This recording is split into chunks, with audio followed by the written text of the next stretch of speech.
Incroyable. Vous êtes arrivé, revenu dans l'expédition de Vanine. Vous êtes accueilli, bien sûr, sans le moindre souci.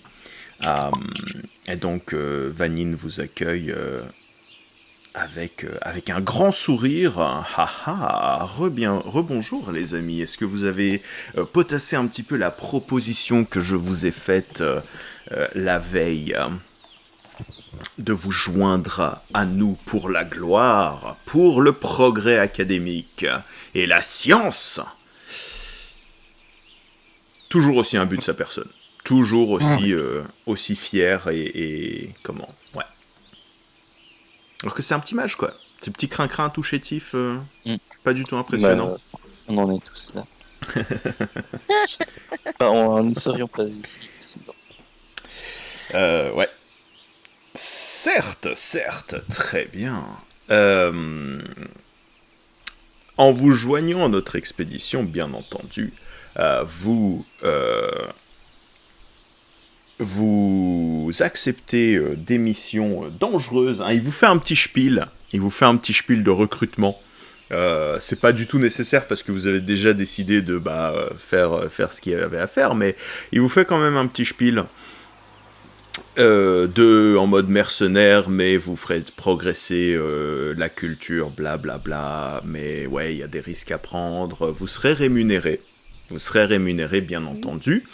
À entendeur de... Voilà, donc il vous dit donc que vous serez payé à la commission en fonction des missions que vous remplissez. Donc ça reste très vague. Très ouvert à la révision du management. Enfin voilà quoi. Hein,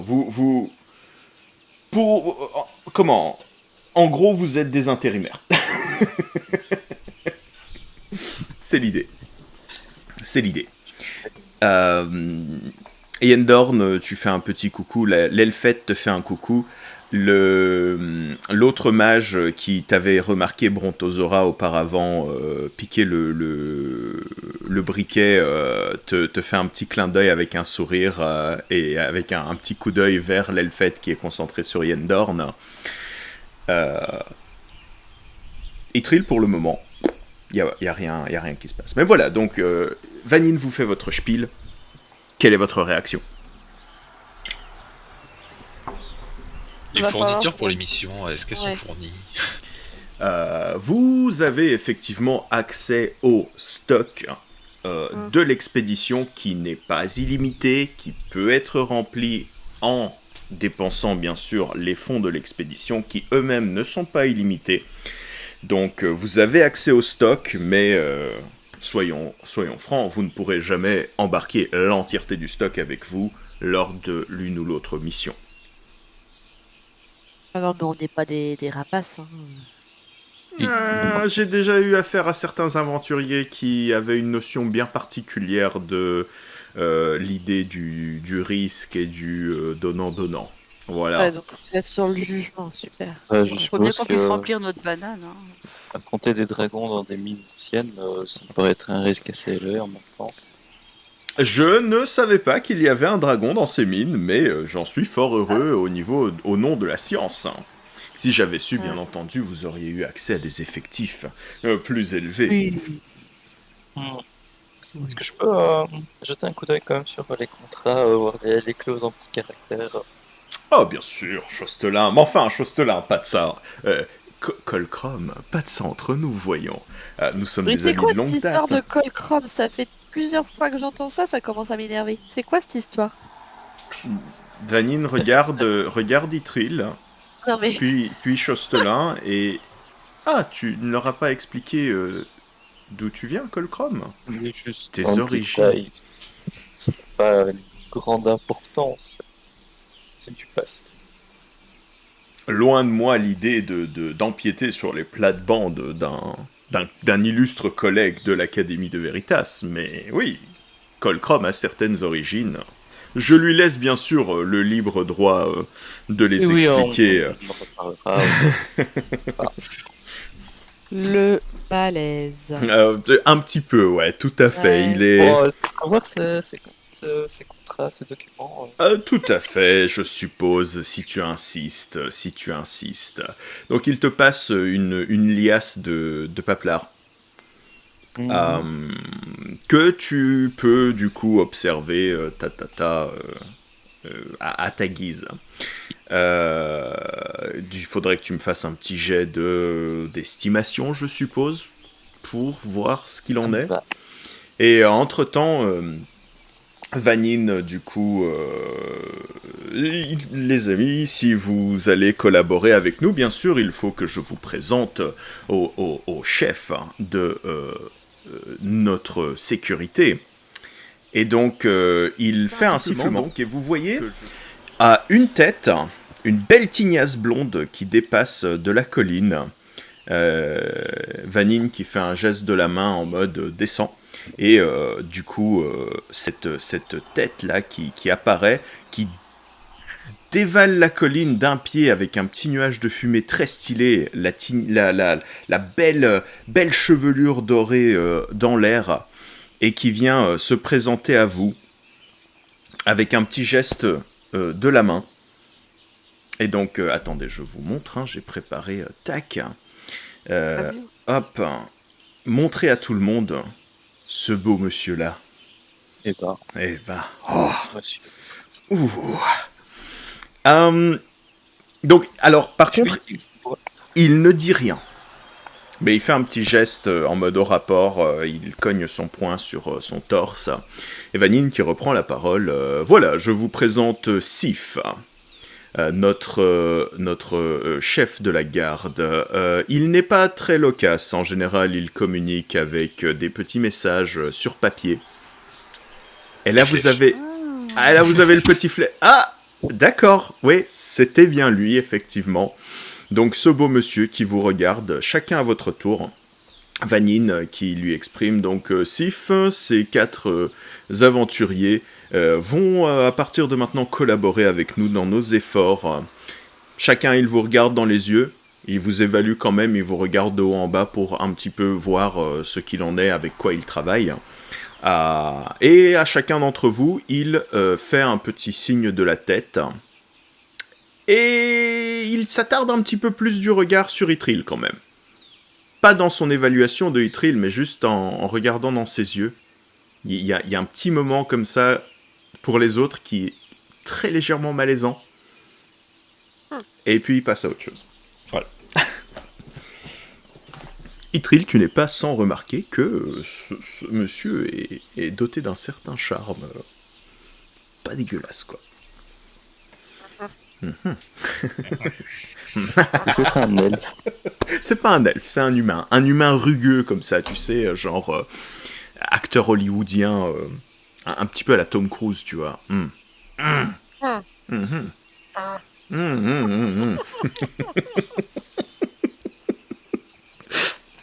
Il y a l'elfette d'un côté, il y a le Tom Cruise de l'autre. Oh, OMG, d'accord. Voilà. Vous voyez ce qui se passe ici. Chostelin, est-ce que tu as fait un jet d'estimation pour moi ? Oui, j'ai fait 17. 17, parfait. Tu vois dans les clauses du contrat que ça semble être assez standard et représentatif de ce que Vanine exprimait. Il y a quand même une petite clause qui est formulée de manière très technique, mais en gros, en la traduisant dans du langage de Monsieur Tout-le-Monde, tu vois que, en gros, Vanine se réserve le droit, avec son équipe académique, de toute découverte qui serait faite lors de l'expédition. Donc, c'est des découvertes en son nom. Tout particulièrement, donc cette clause-là discrédite ne fait mention d'aucune contribution parallèle dans les découvertes de la chose. Donc au nom de tout ce qui est renommée académique, vous pouvez aller vous gratter a priori. Qu'est-ce qu'il y a d'autre? Oui, bien sûr, la clause classique de toute responsabilité de votre bien-être, de votre intégrité physique et morale vous revient de seul droit, donc il n'a aucune responsabilité sur tout danger qui vous arriverait lors de vos péripéties. Et on peut discuter un peu de cette clause au niveau de la parenté de la recherche. Oh, ce petit détail, moi, Colcrom, voyons. Bien sûr, je reconnaîtrai tous mes contributeurs en note d'auteur, mais ce sera mon nom. Et le nom de mes collègues, bien sûr, et vous voyez l'elfette et l'autre mage qui roulent un petit peu les yeux au ciel, qui seront en tête de page, bien entendu.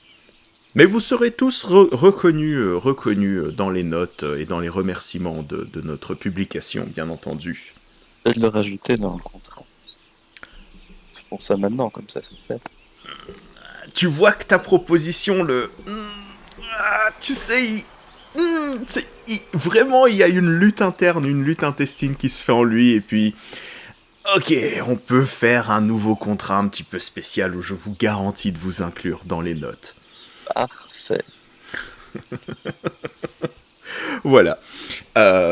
Les autres, par contre, bon, à part ce détail-là sur le contrat, vous avez pas plus de détails que ça. Vous en remettez au jugement de Chostelin.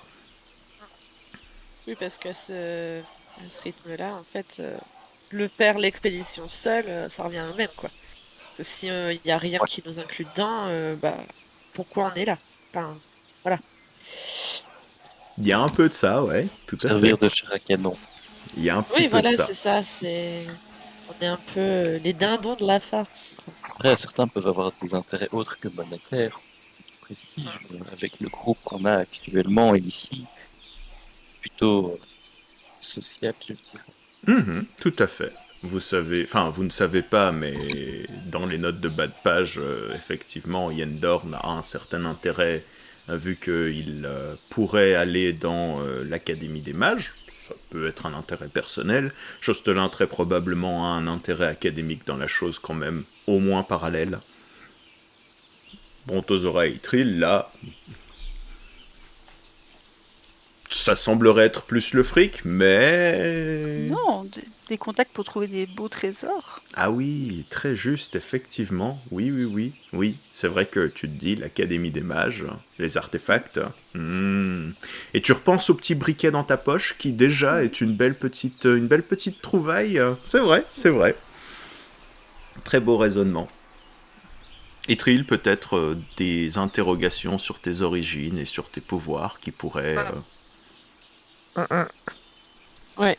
Mais voilà, donc vous avez chacun des raisons qui vous appartiennent, que nous connaissons en tant que joueurs, mais qui vous sont propres dans le jeu, en tant que personnage. Est-ce que vous signez le contrat?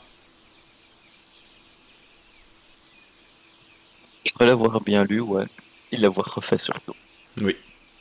Vous allez dans la tente refaire une petite rédaction propre, avec, tu sais, sur le parchemin, la plume, le passage au sable pour faire sécher. Tout dans les bonnes formes.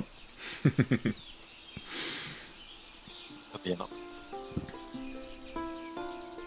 Bon, je pense que de toute façon, maintenant qu'on est là, et que le contrat a été refait, et...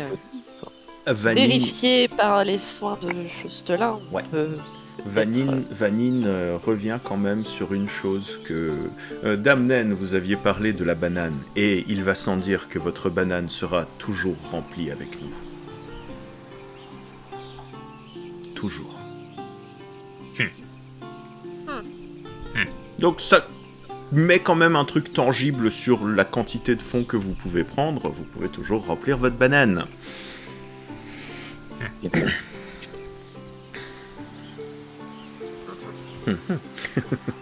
C'est noté, ça. Ça vous met aussi dans l'obligation, bien sûr, de toujours porter votre banane et de faire de la pub pour l'Académie de Veritas. Elle est moche cette banane en plus. Des hommes sandwich, Attends, répète, Chostelin, j'ai pas entendu. On est juste des hommes sandwich à ce niveau-ci entre le forgeron. Vous êtes des pubs ambulantes. Ouais, c'est ça, des panneaux publicitaires. Ah, on vit dans un monde compétitif. Hein. Tenez une super armure, mais en fait c'est 2 planches de bois à l'avant et à l'arrière. Et votre arme, c'est une flèche en carton que vous devez faire pivoter. Très bien, Oui. donc tout le monde signe le contrat. Ouais. Parfait. Yep. Vanine se frotte les mains avec satisfaction. Quelque chose qu'il n'entend pas comme étant une gesture plutôt exécrable, mais que vous voyez totalement de cette façon. Et bien, alors les amis, nous allons commencer à ranger le camp. Mais, entre-temps, j'ai déjà une petite mission pour vous. Le temps que nous nous préparions à entamer notre long voyage vers le désert. J'ai entendu parler d'un village non loin d'ici, s'appelant Thornhill. La colline aux épines. Thornhill.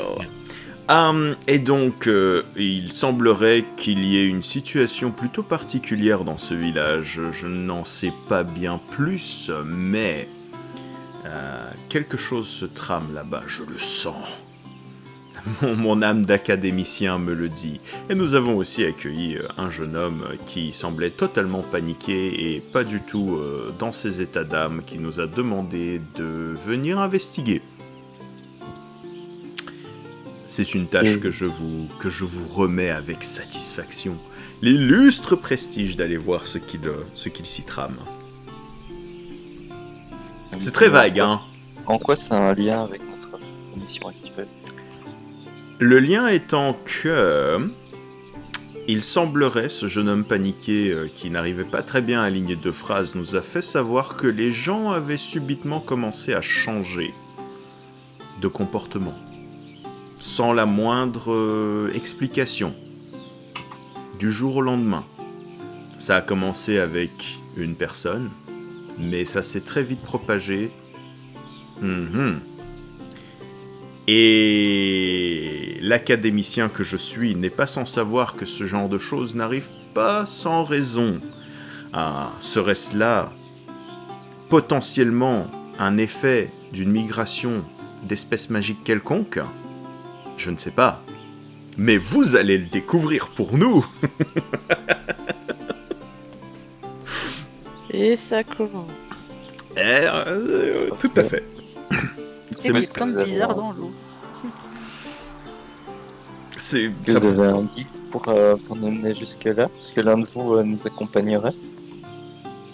Nous avons besoin de tout le monde pour préparer le camp, mais le jeune homme qui est venu nous expliquer la situation, nous faire part de la situation, a indiqué cette ville sur la carte. C'est un petit hameau non loin d'ici, un petit peu reclus quand même, mais ouais, c'est à 1 jour de marche. Ça devrait vous permettre, ça devrait nous donner le temps à nous de ranger le camp comme il faut. Et à votre retour, nous serons prêts à nous mettre en route. Ça nous rapportera quoi? Bien sûr, la commission de base pour l'investigation serait de 50... Enfin, juste le déplacement en lui-même serait 50 pièces d'or par tête. Si vous rencontrez le danger, nous rajoutons un montant en fonction du danger que vous rencontrez et bien entendu, tout échantillon que vous ramèneriez peut négocier une certaine prime en plus. Enfin, c'est vraiment le jargon d'intérimaire à la mission, c'est dégueulasse. Voilà.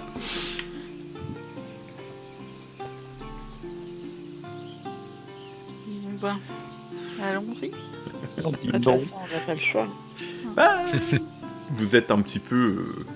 Comment? Vous avez signé un contrat? Bah voilà, on n'a pas le choix. Le contrat est signé, donc... Vous pouvez dire non, mais il va vous regarder bizarrement, quoi. Pourquoi vous avez signé le contrat? Plus de temps, je suis loin de cette énergie murmure. Colcrom qui commence, Chosteler qui commence à avoir des flashbacks de « C'est pour ça que je suis parti, en fait. » Il me vénère, ce mec. Très bien. Oh, bah allez, Moi, on ça y me va. va. Allez. Du coup, il vous fournit une carte. Est-ce que vous réapprovisionnez vos bananes, hein? Évidemment. Évidemment. Alors, Totalement. petite, je vais pas dire limitation, mais petit aspect de gameplay qui n'est pas du tout logique dans la vie réelle, mais c'est un jeu. Votre banane a 6 emplacements. Toute potion que vous possédez va dans votre banane. Donc ce que vous avez On a déjà... acheté. C'est ça, ouais. Elles font partie de vos bananes, c'est votre sas à potions. Et donc vous pouvez aller effectivement chercher des potions en plus dans les stocks. C'est dans une des tentes, il y a vraiment des rangées propres de potions sur des petits, entre guillemets, échafaudages, mais pas des échafaudages, je sais plus comment ça s'appelle, hein, des étagères. Ouais, tout simplement. Voilà. Et vous avez de tout, hein, pareil, potions de soins, des antidotes, des potions de puissance, des potions de stats, c'est tout. Donc, je vous laisse choisir un petit assortiment de votre sélection.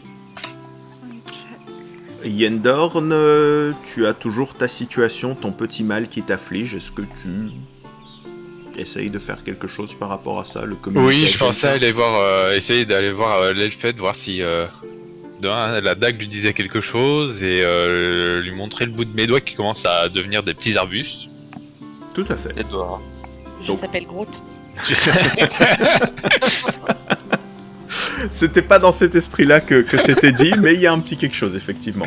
Donc tu l'interpelles, bien sûr, elle se tourne vers toi avec un sourire... un sourire, familier, on va dire, hein. Ah, monsieur Yendorn, comment puis-je vous aider? Je suis ravi que vous vous joigniez à nous. C'est un plaisir de partager ce voyage avec un confrère elfe. Eh bien, il se trouve que je rencontre un petit souci. J'ai trouvé cette dague. Donc là, je lui montre ma dague, Ouais. ma dague végétale. Ouais. Elle regarde l'objet et ses sourcils se relèvent dans l'étonnement. Oh, waouh. Elle est magnifique, hein. Magnifique, mais aussi magique. Et là, je lui montre les doigts qui commencent à se transformer. Elle te prend la main dans ses mains et elle commence à regarder le bout de tes doigts de très près. Et du coup, elle les observe d'un air tout à fait sérieux en marmonnant quelque chose qui te semble dire « Ah, c'est fâcheux, tu sais. » Puis toujours en te tenant la main, elle t'entraîne vers la tente.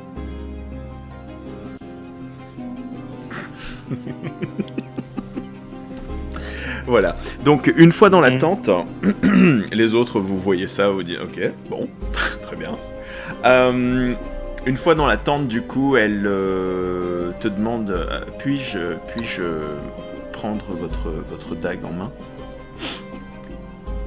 À vos risques et périls.